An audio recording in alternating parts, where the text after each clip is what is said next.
আর ব্যাংককের যে অরুণ মন্দির সেটা কিন্তু এই বছর কল্যাণী আইটিএম এর হচ্ছে, দেখতেই পাচ্ছ তোমরা। মুছে যাবে আজ ঢাকের পিঠে পড়লো। এই তো আপনাদের সোশ্যাল মিডিয়ায় ভাইরাল হয়ে গেছে এখনই।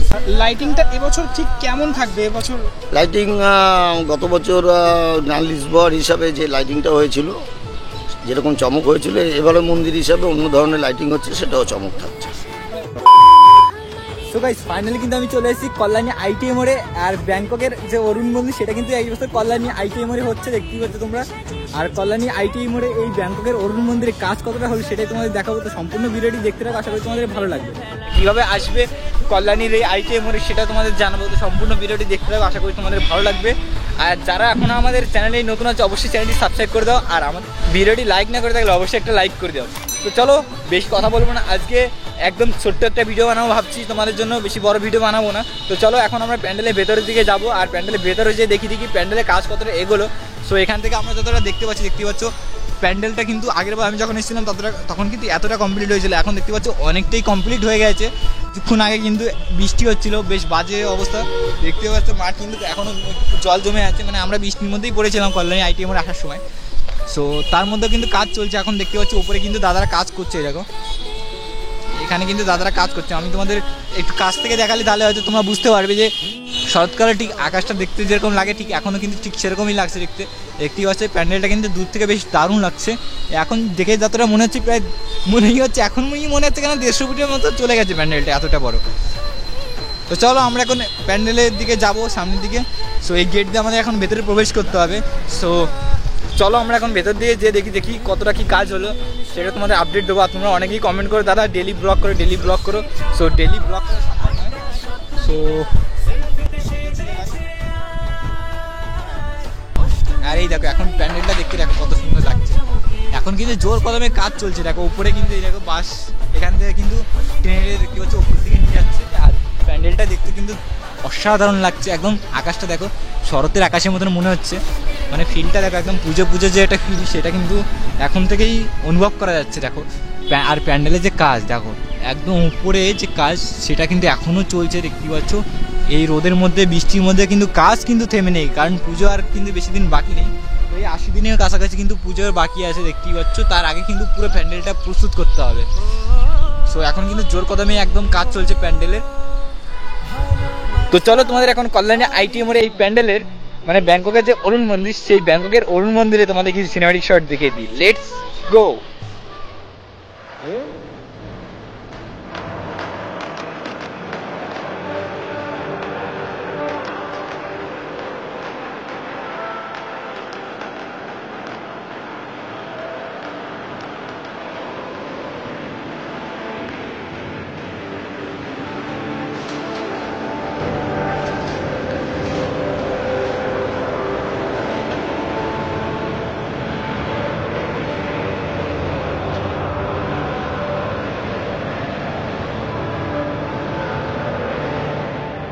আর তোমরা তো সবাই জানো কল্যাণী এবছরের হচ্ছে তাদের ভাবনা হচ্ছে ব্যাংককের অরুণ মন্দির। আর ব্যাংককের অরুণ মন্দিরের যে দুই সাইডে যে মন্দির সেটা কিন্তু দেখতে পাচ্ছি এই একটা এই মন্দির দুটো উচ্চতা কিন্তু মোটামুটি 70-80 ফুটের মতন হবে। আর এই যে মেইন যে মণ্ডপটা দেখতে পাচ্ছ, মেইন যে মন্দিরটা হবে সেটা হাইট কিন্তু 150 ফুটেরও বেশি, মানে 150 থেকে 70-80 ফুটের মতন হবে। সো বুঝতেই পারছো অনেকটাই কিন্তু হাইট হবে এই বছর কল্যাণী আইটিএমের এই প্যান্ডেলটা। মানে প্রতি বছর যেমনটা হয় তোমরা জানো কল্যাণী আইটিএমের প্যান্ডেল কিন্তু প্রতি বছরই মানে বাঁশের যে কাজ সেটা অন্য কোনো প্যান্ডেল আমরা এখন পর্যন্ত দেখতে পাই না, কল্যাণী আইটিএমের তার বাঁশের কাজ হয়। তো চলো আমরা তোমাদের এই কল্যাণী আইটিএমের এই যে প্যান্ডেল সেটা তোমার হালকা একটু ঘুরে দেখাই কতটা কি কাজ এগুলো। আর এখানে দেখতে পাচ্ছ প্রচুর বাঁশ কিন্তু রাখা আছে, সেই বাঁশগুলো দেখতে পাচ্ছ কাকুরা কিন্তু এখানে দড়ি বেঁধে একদম উপরের দিকে তুলছে। দেখো উপরে কাজ করছে, দেখো দাদারা কিন্তু উপরে কাজ করছে ওই দেখো। আর এখানে এতটা উপরে কিন্তু দড়ি বেঁধে কাজ মানে বাঁশগুলো তুলে তারপরে কিন্তু সেই বাঁশগুলো বেঁধে প্যান্ডেলটা তৈরি হচ্ছে। সো বুঝতেই পারছো কতটা কষ্ট হয় কাকুদের এই প্যান্ডেল তৈরি করতে। তো তোমাদের জন্য কিন্তু অবশ্যই ভিডিওটি একটা লাইক করে দিও। তো চলো আমরা এখন প্যান্ডেলের ভেতরে যাই, দেখি ভেতরে কতটা কি কাজ এগুলো। তো চলো আমরা এখন প্যান্ডেলের ভেতরে যাই। ভেতরে দেখে তো মনে হচ্ছে না সেরকম কোনো কাজ এগিয়েছে, আগের বার যেরকমটাই ছিল ঠিক সেরকমটাই আছে মনে হচ্ছে এখন। আর চারিদিকে শুধু বাঁশই আর বাঁশ ছাড়া অন্য কোনো কিছু এখনো কাজ এগোনি, দেখতেই পাচ্ছ। এখন কিন্তু কাজ হচ্ছে, এখানে যাওয়া আসাটা একটা রিক্সের ব্যাপার, কিন্তু মানে উপরে যে কাজ হচ্ছে কখন বাস পড়বে নিচে বোঝা যায় না। সো দেখতে পাচ্ছে প্যান্ডেলটা দু সাইড থেকে এরকমটা লাগছে।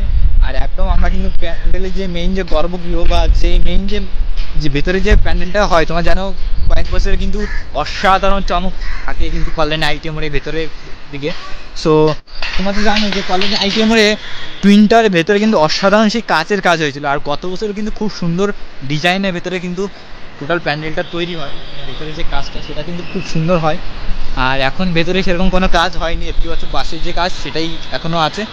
তো আর এই পাশে হচ্ছে দেখতে পাচ্ছ এক্সিট গেট, আর এক্সিট গেটে এখানে দেখতে পাচ্ছ একটা ছাউনির মতন করা আছে, যেখানে কিন্তু দেখতে পাচ্ছ বাটামের যে কাজ কাকুরা সেটা কিন্তু করছে। দেখো এখানে যে বাটামগুলো কাজ করে করে দেখতে পাচ্ছ এখানে রাখা আছে, এই যে বাটামগুলো দেখতে পাচ্ছ বিভিন্ন রকমের ডিজাইন। আর এখানেও দেখতে পাচ্ছ বাটামের অনেক কাজ দেখতে পাচ্ছ চলছে। জোর কদমে কিন্তু যে বাটামের যে কাজ সেটা কিন্তু এখন চলছে। দেখো অনেক শ্রমিক কিন্তু এখানে কাজ করছে। এরকম এই পাশেও কিন্তু বাটামগুলো দেখতে পাচ্ছি রেডি করে রাখা আছে।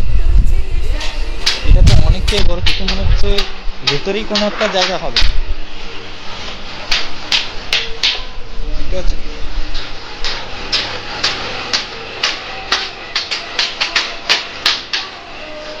দাদা কিন্তু জোর কদমে কাজ চলছে এখন, কারণ যেহেতু ভেতরটা আগে রেডি করা হয় তারপরে বাইরে কাজ শুরু হয়। সো ভেতরটা যে কাজ সেগুলো এখানে দেখে যতটা বুঝতে পারছি যে এই জিনিসগুলো কিন্তু ভেতরে ব্যবহার হবে।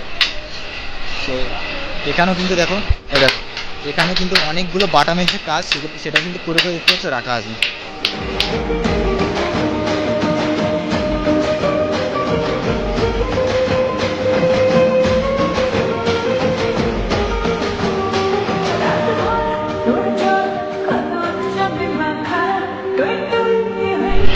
যতটা আপডেট ছিল সেটা তো তোমার দেখিয়ে দিলাম, আর মোটামুটি সেরকম কোনো কাজ এগোয়নি। তো যতটা কাজ এগিয়ে সেটা তো তোমার দেখালাম। সো চলো এখন আমরা প্যান্ডেল থেকে বাইরে বেরিয়ে। সো এই মুহূর্তে কিন্তু আমরা পেয়ে গেছি উইলিয়াম কাকুকে, আর উইলিয়াম কাকুর কাছ থেকে কিন্তু আমরা এই প্যান্ডেলের সবকিছু ইনফরমেশন জানার চেষ্টা করব। প্যান্ডেল তো মোটামুটি বাঁশের কাজ কত পার্সেন্ট হলো কমপ্লিট? বাসের কাজ এখনও আমাদের 70-80% হয়েছে, এখনও যা আছে 30-40 ফুট এখনও উপরে উঠবে। বাঁশ কত আনুমানিক, তাও কত এরকমভাবে বলা যায় না, জানি আমি। আনুমানিক ওই প্রতি বছর যেরকম লাগে 18-17 বা এরকম ছোটো বাস নিয়ে লাগে। 18-17 হাজার বাঁশ। আমি তো প্রথমে ভেবেছিলাম এই টাওয়ারগুলো মনে হয় 4টে হবে, এখন তো দুটোই অ্যাকচুয়ালি জায়গা শর্টের জন্য। জায়গা শর্ট প্লাস আমরা যেহেতু ফ্রন্ট ভিউর পিছনে মেলা হয়, ওই দুটো করলে সামনে থেকে দেখা যাবে, এই জন্য আমাদের দুটো। বুঝতে পেরেছি। আপাতত কতটা হাইট হলো এটা? এটা এখন এই 140-এর মতো কাছাকাছি আছে। তাহলে এই 170 মতো যাবে। 170। আচ্ছা, লাইটিংটা এবছর ঠিক কেমন থাকবে এবছর? লাইটিং গত বছর লিসবন হিসাবে যে লাইটিংটা হয়েছিল, যেরকম চমক হয়েছিল, এবারে মন্দির হিসাবে অন্য ধরনের লাইটিং হচ্ছে, সেটাও চমক থাকছে। মন্দির টাওয়ার দুটো তো একসাথেই এটা বলা যেতে পারে। মন্দির টাওয়ার দুটো একসঙ্গে, তাই জন্য অন্য রকমের লাইটিং হচ্ছে। অন্যরকম। আচ্ছা, এবার যেটা মূল বক্তব্য সেটা হচ্ছে এই চারপাশটা, মানে এই গ্রাউন্ডটা কীরকমটা সাজানো হচ্ছে? গ্রাউন্ডটা আমাদের গত বছর যেমন সামনে শাওয়ার ছিল, পার্ক ছিল, যেমন পেপারগুলো দিয়ে রাস্তা হতো, সবটাই হবে। গত বছর যেরকম যা ছিল সবটাই হবে। জিগজ্যাগ লাইন থাকছে না? না, জিগজ্যাগ লাইন থাকছে না। গতবার যেরকম স্মুথলি সবাইকে একসঙ্গে ঢুকিয়েছে ওইভাবেই থাকবে। আচ্ছা, এবছর মনে হয় গেটটা বড় করা হয়েছে। এবার গেট বড় করা হয়েছে, প্রতি বছরই মানে দর্শনার্থীদের ভিড় বাড়ছে, যার জন্য একটু বড় করা হয়েছে। এবার আমাদের একটা প্রশ্ন হচ্ছে, এটা কলকাতার দুর্গাপূজায় যেহেতু হাইট নিয়ে একটা কিন্তু সমস্যা থাকে, তো তোমাদের কি হাইট নিয়ে কোনো সমস্যা হয়ে থাকে? জেলার দুর্গাপুজোয় এখন সমস্যা নেই এই কারণে, কারণ এখানে এয়ারপোর্ট ধারে কাছে নেই, যেটার জন্য যে সমস্যা হয়, এটা আমাদের এখানে সেই ব্যাপারটা নেই। মানে এয়ারপোর্টের কোনো সমস্যা নেই, তাই পারমিশনের ক্ষেত্রে সমস্যা নেই, যতদূর ওঠানো যেতে পারে। আর মানুষ কিরমভাবে খাচ্ছে এই হাইটটাকে? না, এই তো আপনাদের সোশ্যাল মিডিয়ায় ভাইরাল হয়ে গেছে এখনই। এবার আস্তে আস্তে যখন আমাদের কাঠের কাজ চলবে, ডিজাইনের কাজ চলবে, তো আরও প্রচার মাধ্যমে আসবে। হ্যাঁ, গত বছরের মতোই সাড়া পাচ্ছি আমরা। ওই প্রসঙ্গেই বলবো, মানে এখনো পর্যন্ত যা দেখছি শুধুমাত্র বাঁশের কাজই এগিয়েছে, মানে এই কাঠের যে কাজ আমরা এখন কবে থেকে দেখতে পাবো প্যান্ডেল? এবং কাঠের কাজে আমার পেছনে হচ্ছে অলরেডি, আমাদের ফর্মা টর্মা সব তৈরি হচ্ছে। এখন যদি কাঠের কাজগুলো লাগাই আমাদের বৃষ্টিতে কাঠ নষ্ট হয়ে যেতে পারে, যার জন্য আমরা যখন লাগানোর প্রয়োজন মনে করবো যে এই টাইমে না লাগালে আমাদের কাজ কমপ্লিট হবে না, আমরা সেই থেকেই শুরু করি। কিন্তু ভেতরে তো আমরা গত বছর দেখেছিলাম অনেকটা আগে থেকেই কাজ শুরু হয়েছিল, ভেতরে কাজ কবে থেকে শুরু হবে? আমাদের আর 3-4 দিনের মধ্যেই ভেতরের কাজ, বাটামারের কাজটা স্টার্ট হয়ে যাবে। ঝিনুক টিনুক কি সব চলে এসেছে? ঝিনুকের কাজ আমার গোডাউনের কাজ চলছে। প্যান্ডেলের ভেতরটা সম্পূর্ণই কি ঝিনুক দিয়েই হবে? ভেতরে এবং বাইরে। ঝিনুকের উপর কিরকম ধরনের লাইটিং দেখতে পাবো আমরা এবছর? এটা আমরা এখনো লাইটম্যানের সঙ্গে আমরা বসিনি, লাইটের সঙ্গে একটু বসে আমরা কালারটা সেটেল। আচ্ছা, আর ভিতরে ওই যে বাটামের যেগুলো গোল গোল দেখতে পেলাম, ওগুলো কি টাওয়ারের আশেপাশটাতে লাগছে? না, ওটা ভেতরেই একটা ডেকোরেশনে আমরা ওটা কাজে লাগে। ভিতরে এখন অবধি কি ঠিক হয়েছে যে কত কেজি সোনা মায়ের গয়না থাকছে সেগুলো? না, এখনো পর্যন্ত গত বছরেরটাই ঠিক করা আছে। এবার ওটা কমিটি আর সেনকো জুয়েলার্স তাদের মধ্যে কথাবার্তা চলছে, ওটা আমি এখনো সঠিক জানি না। মানে সোনার পরিমাণটা কমবে না বাড়বে আরো, তাই না, কমবে তো নাই। আচ্ছা, আর একটা যে বিষয় যেটা মানুষজন জানতে চায়, কবে নাগাদ উদ্বোধন হবে? মানে উদ্বোধনটা অ্যাকচুয়ালি কি এখনো বলা যাচ্ছে না, আমাদের মহালয়ের একদিন আগে নাহলে পরে হয়। এই কারণে মাননীয় মুখ্যমন্ত্রী ভার্চুয়াল উদ্বোধন করেন, তার ডেটটা অনুযায়ী আমাদের অন্যান্য গেস্ট ডেটটা নেওয়া হয়। ওটা তো এখন ফাইনালি এখনো বলা যাচ্ছে না, তবে আশা রাখা যাচ্ছে যে ওই মহালয়ের একদিন আগে কি পরে। কল্যাণী আইটিআই মোড় লুমিনাস ক্লাব তো অনেক বছরই, মানে পুজোটা অনেক বছরের, কিন্তু এই যে ভাইরাল হওয়া এটা প্রায় 3 বছর আগে থেকে সম্ভবত এটা হচ্ছে, এটা অস্বীকার করার কোনো জায়গা নেই। এবার পশ্চিমবঙ্গ সরকারের কাছে অলরেডি কল্যাণী আইটিআই এর নাম চলে গেছে, এই জিনিসটা আপনার শিল্পী হিসাবে কেমনটা লাগে? না দেখুন, অবশ্যই আমার কাছে খুব গর্বের বিষয়, যেটা লুমিনাস ক্লাব আমাকে 18 বছর ধরে আমাকে সুযোগ দিয়েছে, আর আমি 18 বছর ধরেই এখানে করে আসছি গর্বের সঙ্গে, এবং দর্শনার্থীরা যেভাবে সাড়া ফেলে এটা আমার কাছে খুবই ভালো লাগে। যেমন গতবার রাজ্যপাল এসে আমাকে প্রাইজ দিয়েছিল, সেটাও একটা নিজের গর্বের কাজ। মানে একটা শিল্পী হিসাবে আমি খুবই আপ্লুত। অনেক ধন্যবাদ কাকু, আবার কথা হবে। ধন্যবাদ। সো গাইস, মোটামুটি সব কিছু তোমরা জানতে পারলে উইলিয়াম কাকুর মুখ থেকে। সো তোমাদের কি বলবো, সো আজকের ভিডিওটি তোমাদের কেমন লাগলো অবশ্যই কমেন্ট করে জানাবে। আর মোটামুটি আবার 10-15 দিন পরে আবারও চলে আসবো কিন্তু কল্যাণী আইটিআই মোড়ে, তখন তোমাদের আমি দেখাবো যে কল্যাণী আইটিআই মোড়ে প্যান্ডেলে আবার কতটা কী কাজ হলো। তো সেটা সব জানতে হলে কিন্তু অবশ্যই আমাদের ভিডিওটি একটা লাইক করে চ্যানেলটা কিন্তু সাবস্ক্রাইব করে রাখতে হবে। সো তোমরা অনেকেই কমেন্ট করে যে কল্যাণী আইটিআই মোড়ে কীভাবে আসবে, তো তাদের উদ্দেশ্যে আমি বলে দিই, কল্যাণী স্টেশনে নেমে তোমরা কিন্তু অটো বা টোটো ধরে আসতে পারো। আর যারা কল্যাণী সীমান্ত ধরে আসবে তারা কিন্তু কল্যাণী ঘোষপাড়া স্টেশনে নামবে, তাহলে কিন্তু খুব সহজেই চলে আসতে পারবে, মাত্র 2 থেকে 3 মিনিট কিন্তু কল্যাণী ঘোষপাড়া থেকে কল্যাণী এই আইটিআই মোড়। তো আশা করি বুঝতে পেরে গেছো। আর কল্যাণী আইটিআই মোড়ে এই যে প্যান্ডেল, এই প্যান্ডেলের লোকেশনও কিন্তু আমার ডিসক্রিপশনে দেওয়া থাকবে, তোমরা চাইলে কিন্তু ডিসক্রিপশনে দেওয়া লোকেশন থেকেও কিন্তু চলে আসতে পারো কল্যাণী আইটিআই মোড়ে লুমিনাস ক্লাবের এই প্যান্ডেলে। তো আশা করি বুঝতে পেরে গেছো। আর যদি কারো কোনো সমস্যা অবশ্যই আমাকে কমেন্ট করে জানিও। আজকে তোমাদের এই ভিডিওটি কেমন লাগলো অবশ্যই কমেন্ট করে জানাবে, আর ভিডিওটি ভালো লাগলে অবশ্যই একটা লাইক করে দিও, আর আমাদের চ্যানেল নতুন থাকলে অবশ্যই চ্যানেলটি সাবস্ক্রাইব করে দিও। তো চলো দেখা হচ্ছে খুব তাড়াতাড়ি একটা নতুন ভিডিওতে, ততক্ষণ জন্য সবাই ভালো থাকো, সুস্থ থাকো, টাটা, বাই বাই গাইস।